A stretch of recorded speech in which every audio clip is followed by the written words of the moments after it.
Bonjour à toutes et à tous, je vous salue dans cette magnifique journée. Tous les jours sont vraiment, les jours se suivent mais ne se ressemblent pas. On continue à grandir, on continue à évoluer. Je continue à revenir dans cette lumière de la source pour ancrer cette énergie, hein. C'est beaucoup plus que c'est des mots, après ça c'est des outils, et après ça chacun fait ce qu'il doit en faire avec les outils. Il prend ce qu'il a besoin, hein. Comme tout dans la vie, il ne faut pas se limiter, il faut voir qu'est-ce qui résonne avec nous, et donc c'est vraiment très important de suivre ses ressentis. C'est à travers nos ressentis que on peut vraiment savoir ce qui résonne avec nous et ce qui ne résonne pas, hein. C'est-à-dire, on peut influencer l'esprit mental des gens, mais on ne peut pas influencer leur ressenti. C'est très très personnel. Chacun choisit d'utiliser son émotion et son ressenti à ses fins. Il faut laisser le soleil nous réchauffer après avoir passé par ces eaux froides de l'illusion, hein. Le soleil, c'est l'amour de Dieu, cet amour de la source qui a toujours été présent, hein. Savoir que vous en savez assez, vous êtes assez, vous êtes bien comme vous êtes. Il y a rien besoin il y a pas besoin de se juger, comme quoi d'imaginer qu'on pourrait être, même si on sait les progrès qu'on se prépare à faire, c'est vraiment important de savoir qu'on en sait assez et on est assez pour pouvoir accepter cet amour de Dieu, hein. Et de manière, on est inclus dans la vie de Dieu, de toute manière, dans cet univers, hein. C'est vraiment quelque chose, parce qu'on est né avec l'amnésie, un phénomène d'amnésie, et donc c'est important de c'est important de faut pas chercher à se souvenir des choses qu'on voulait s'oublier, qu'on voulait oublier. Il faut se souvenir de la divinité en nous et de la lumière glorieuse de notre origine. Donc c'est important d'apprendre ce pouvoir d'oublier, c'est très important, hein. Vraiment passer à travers, pardonner, guérir, transmuter toutes ces choses qu'on a besoin de transmuter pour vraiment rentrer dans cette nouvelle phase, hein. Et et donc voilà, on arrive c'est l'été qui arrive, le solstice d'été. C'est vraiment l'arrevée, la récolte, c'est vraiment le sommet, c'est l'espoir, ça montre la complétion, hein. C'est-à-dire à l'est, il y a le printemps à l'est, il y a l'été au sud. Après ça, à l'ouest, il y a l'automne, et après il y a l'hiver, et après on repart dans un nouveau cycle, hein. Il y a un livre qui est très bien moi, c'est un des premiers livres de sagesse qui a affecté ma vie. Je suis tellement un peu, j'avais cette obsession avec ce livre. Je l'ai appris par cœur. Enfin, c'est le livre du I Ching. C'est le I Ching. C'est un livre très ancien, un livre de sagesse qui a plus de 3000 ans. C'est un livre d'oracle, mais c'est un livre qui met en relativité les rapports naturels des évolutions des choses dans la conduite de l'homme, hein. C'est-à-dire les plus récentes additions ont été faites par Confucius, Lao Tse, Mencius, les grands philosophes chinois, 3000 ans avant Jésus-Christ, mais c'est beaucoup plus ancien, hein. C'est quelque chose de très puissant. Il y a plein de versions très intéressantes, hein. Il y en a toutes sortes, hein. Toutes les versions sont intéressantes, mais la version de Richard Willem est celle que je recommande, le I Ching. Je vous recommande si ça vous intéresse, ce rapport entre les forces naturelles, le positif et le négatif, parce qu'il faut savoir quand est-ce qu'on doit utiliser notre divin masculin et quand est-ce qu'on doit l'actif, le pouvoir de création, et quand est-ce qu'on doit rentrer dans la réceptivité de l'amour. Donc, donc c'est vraiment, j'ai eu un rêve intéressant, je pensais partager, c'était un petit peu d'expliquer, hein, c'est très symbolique des fois, c'est que dans la vie on a des cartes, c'est pas nous qui distribuons les cartes, on a des cartes qu'on reçoit dans cette vie ici terrestre, mais on n'est pas toujours conscient des cartes qu'on a dans main, hein. On n'est pas toujours, des fois on a l'impression qu'on n'a pas on voit pas toutes les cartes qu'on a en main. Puis là la vie me montrait que dans mes cartes j'avais deux jokers, un petit joker et un gros joker, et que c'était un peu les seules cartes que j'allais jouer. C'est des fois en les alternant, le petit joker et le gros joker. Le petit joker, mais c'est pas en les jouant que je les perdais. C'est-à-dire qu'au plus je les jouais, je restais dans mon jeu. Donc c'était assez intéressant, c'était un rêve assez mystérieux dans un sens. Et je voulais dire aussi, toutes on parlait des énergies négatives, quand il y a des énergies négatives qui viennent à nous, des sortes d'attaques, on se sent vraiment pas bien, c'est jamais les humains les humains sont les déclencheurs. Il y a des humains qui peuvent être des déclencheurs de ces choses, mais c'est jamais les humains, ça vient toujours de force astrale. Donc connectez avec votre ange gardien, appelez l'archange Michael, et eux peuvent, une fois qu'on fait confiance à ces forces, ils peuvent gérer ça au niveau astral. C'est jamais à cause de l'humain qui a déclenché ça, c'est toujours des forces astrales qui sont en présence. Donc c'est vraiment, on doit vraiment il faut jamais répondre, s'il y a de la colère qui vient, il faut jamais répondre avec de la colère. S'il y a de la méchanceté qui vient, il faut pas répondre avec de la méchanceté. Parce que si on arrive à justement se détacher, c'est ce qui permet aux forces angéliques de transmuter, de nous protéger, de libérer tout ça. Alors que si on répond au même niveau de fréquence que l'énergie négative qui nous est envoyée, à ce moment-là, on rentre dans cette dualité et on maintient la fréquence, et les esprits sont obligés d'attendre que c'est un peu comme une balle de tennis, hein, qui passe d'un côté à de l'autre. Donc il faut vraiment poser. Bon, il y a Roland Garros, je regarde pas trop, j'aime pas trop le sport professionnel, ça m'ennuie énormément, mais là, une fois par an, pour Roland Garros, j'aime bien voir. Là, quand on joue au tennis, on est vraiment dans le présent, hein. On peut pas, vous voyez, les joueurs de tennis sont dans le présent. Et donc, il faut garder les yeux sur la balle aussi, hein. Dans la vie, c'est le présent, hein, si on perd les yeux, la balle des yeux. Donc, parce qu'on a tous des dons, des talents uniques, hein, et on doit les utiliser, parce que la planète a besoin de nous. On sert aussi bien la planète que la compagnie du ciel, que Dieu, hein. On a rempli notre contrat avec Dieu de maintenir la lumière dans l'obscurité, de voir l'amour, même quand on est dans une lutte intérieure avec des choses, avec des énergies inférieures. Donc ça veut dire qu'on a rempli notre contrat avec Dieu, hein. Et donc, parce que la vie, c'est un rêve, hein, de toute manière. Donc, on veut se réveiller au rêve que Dieu a pour nous. C'est ça le vrai rêve, le beau rêve que Dieu a pour nous. Et voir que dans toute la vie, il y a toujours ce rappel de l'unité. Les animaux, les plantes, le soleil, les étoiles, tout nous rappelle ce miroir de l'éternité, de l'unité. Et la source ne s'arrêtera jamais. Elle va pas, peu importe le temps que ça prend, elle va nous amener à ce point d'ascension, ce point de liberté, hein. Elle va pas changer d'avis. Elle n'a jamais changé d'avis depuis la création de l'univers. La source a toujours été la source, et cette volonté constante, même s'il y a eu cette création de la dualité. Alors, je tirais quelques cartes pour la journée. Il y a vraiment ce grand réveil. Tous ceux qui sont réveillés on reçoit plus d'énergie. On est élevé, il faut vraiment comprendre ça. Et tous ceux qui ne sont pas réveillés, cette énergie ne fait que les réveiller. Le passé, c'est les choix. Toujours des choix à faire, hein. Le présent, c'est l'écoute. Et le futur, c'est la potentialité. Il y a toutes sortes de nouveaux potentiels qui s'ouvrent devant nous au fur et à mesure qu'on prend conscience des cartes qu'on a dans notre jeu. On peut les jouer. Parce que là où on travaille actuellement, c'est la réconciliation, se réconcilier avec nous-mêmes, avec cette force de l'unité, et réconcilier avec la vie, avec tout ce qui est. Et ce qui arrive dans le futur, au résultat de cette réconciliation, ça va être la consolation. On va pouvoir retrouver on va pouvoir s'aligner avec les voies de notre destinée et recevoir tous ces éléments de notre vie qui font qu'on pourra se sentir complet. Parce que je vais parler des révélations spirituelles et des livres de sagesse, des livres religieux. Tout ça, c'est très bien, c'est des guides, hein, c'est vraiment des guides. Mais après, il y a la présence vivante de Dieu, qui est tous ceux qui s'accrochent trop aux vieux textes, mais qui n'arrivent pas à recevoir Dieu dans leur cœur, ils vont être très bousculés dans cette période, hein. Il y a vraiment, on a besoin d'intégrer ça. Bon, c'est sûr, la foi, tous ces livres religieux, tous ces livres de sagesse nous donnent des conseils pour l'application, mais après, de demander à confirmer les choses. La plus importante de tous les croyances, c'est de croire en Dieu, c'est de croire en la source, croire en la vie éternelle. Mais mais il faut recevoir confirmation. Vous pouvez confirmer si c'est une vérité. La foi nous aide à avancer, hein. Une fois, ça nous fait avancer, la foi sur les choses que l'on ne peut pas encore expérimenter, mais demander des vérifications. Pour moi, l'existence de Dieu m'a été confirmée des millions de fois, hein. C'est plus du tout une croyance. Ça, c'est comme Descartes, hein. Il a une seule certitude, c'est l'existence de Dieu. Tout le reste peut être remis en question. Et donc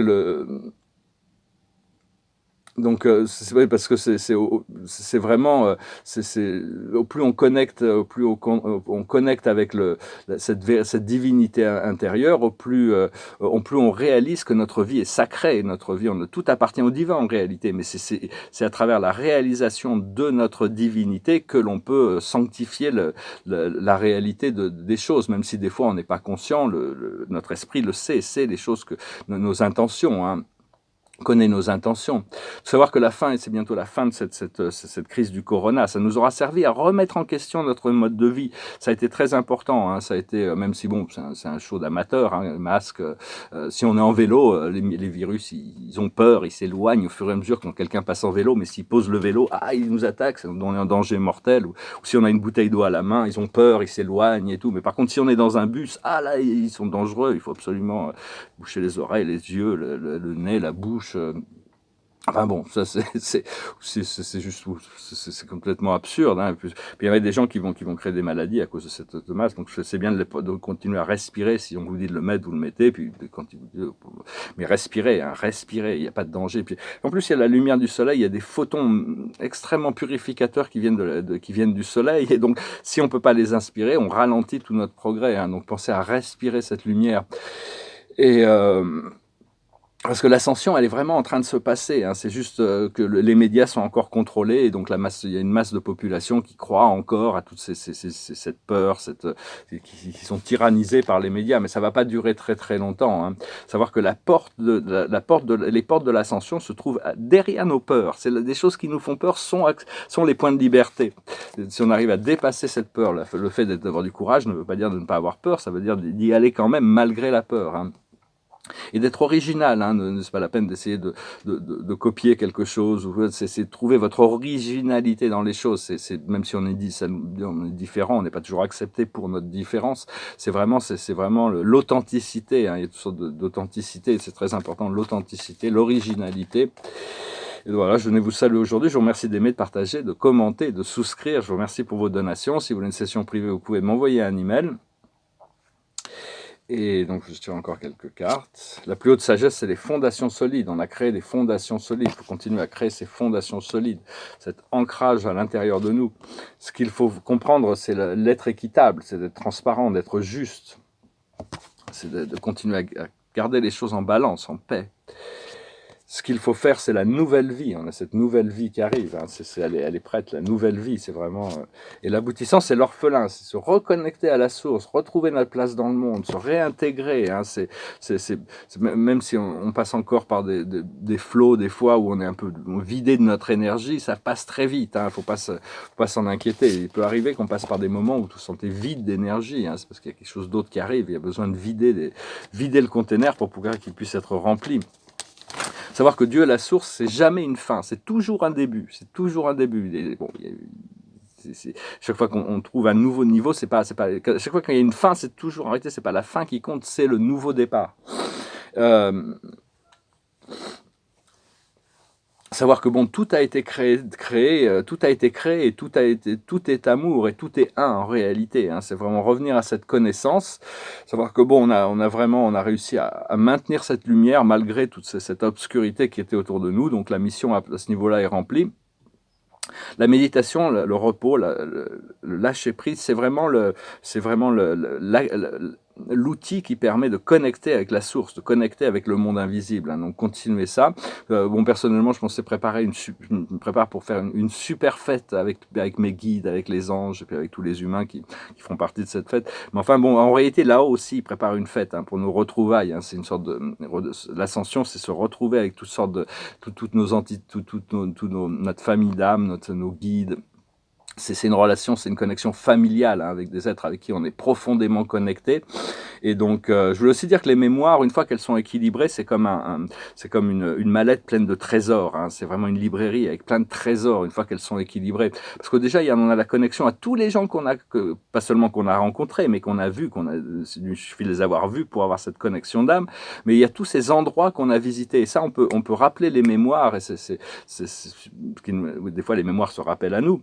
Mais c'est vraiment comme Dante, je crois que c'est dans la Vita Nuovo, dans son livre, au début du livre, il dit « Je vais aller chercher dans les tiroirs de la mémoire cette histoire pour te la raconter ». Il s'adresse à un autre poète. Et donc, il faut apprendre à pouvoir utiliser nos mémoires pour nous apporter du bonheur, ces endroits, ces vibrations de ces endroits, et puis il va y avoir les voyages qui vont recommencer. Je veux aussi dire, le corps, c'est un petit peu comme...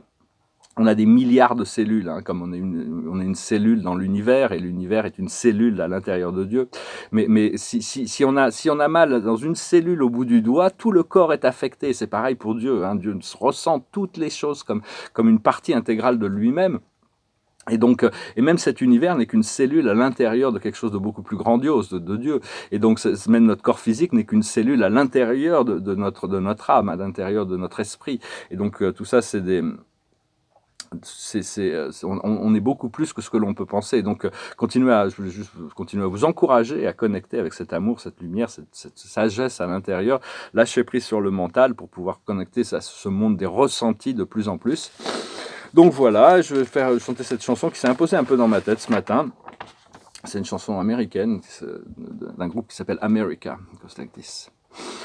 On the first part of the journey, I was looking at all of life. There were plants and birds and rocks and things. There was sand and hills and rings. The first thing I met with a buzz with a fly and the sky with no clouds. The heat was hot and the ground was dry, but the air was full of sound. I've been through the desert on a horse with no name. It felt good to be out of the rain. In the desert you can't remember your name, 'cause there ain't no one for to give you no pain. La la la la la la la la la la la la la. La la la la la la la la la la la la. After 2 days in the desert sun, my skin began to turn red.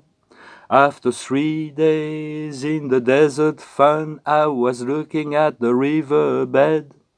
The story he told of a river that flowed made me sad to think it was dead. You see, I've been going through the desert on a horse with no name. It felt good to be out of the rain. In the desert you can't remember your name, 'cause there ain't no one for to give you no pain. La la la la la la la la la la la la la. La la la la la la la la la la la la. After 9 days I let the horse run free, 'cause the desert had turned to sea. There were plants and birds and rocks and things. There was sand and hills and rain. The ocean is a desert with a life underground and a perfect disguise all above. Under the cities lie a heart made of ground, but the human will give no love. I've been through the desert on a horse with no name. It felt good to be out of the rain. In the desert you can't remember your name, 'cause there ain't no one for to give you no pain. La la la la la la la la la la la la. La la la la la la la la la la la la. Voilà, Horse with No Name, ouais, sous les océans, il y a plein de mystères, il y a des villes. Bon, il y a beaucoup de villes extraterrestres négatives qui n'ont pas pu rester sur Terre, ils ont réimplanté sous l'océan, c'est pour ça qu'on voit beaucoup de vaisseaux qui rentrent dans l'océan. Il y a aussi des extraterrestres positifs qui ont des cités sous les eaux, hein, on va découvrir. La plupart des richesses et des trésors sont sous l'océan, parce qu'il y a deux tiers de la planète qui est sous l'océan. C'est tout un monde absolument qu'on découvrira plus tard, et on va nettoyer l'océan aussi, hein. Tout ça, c'est en train de se passer, hein, de toute manière, tout se prépare. Voilà, je vais tirer une dernière carte et je vous souhaite une excellente journée. La carte de la journée, c'est le 6 de Michael, hein. Il est vraiment sur son bateau, là. Il est vraiment en train de travailler. Le bateau vole au-dessus de l'océan, d'ailleurs. La lumière est au bout du tunnel. Soufflez et faites de nouveaux projets. S'installer à l'étranger ou voyager. Donc voilà, hein, moi, il va falloir à la fin du mois, là, il faut que je parte de Bruxelles. Je ne sais pas encore où je vais. Je peux trouver un pied-à-terre, probablement en France, tant que je n'ai pas résolu mes affaires. Mais il y a plein de destinations qui peuvent être agréables actuellement, où il n'y a pas trop de problèmes de voyage, comme je sais pas, plein de destinations. Donc on verra bien de toute manière. Je vous remercie, je vous salue, je vous souhaite une excellente journée. Je vous dis à bientôt. Namasté.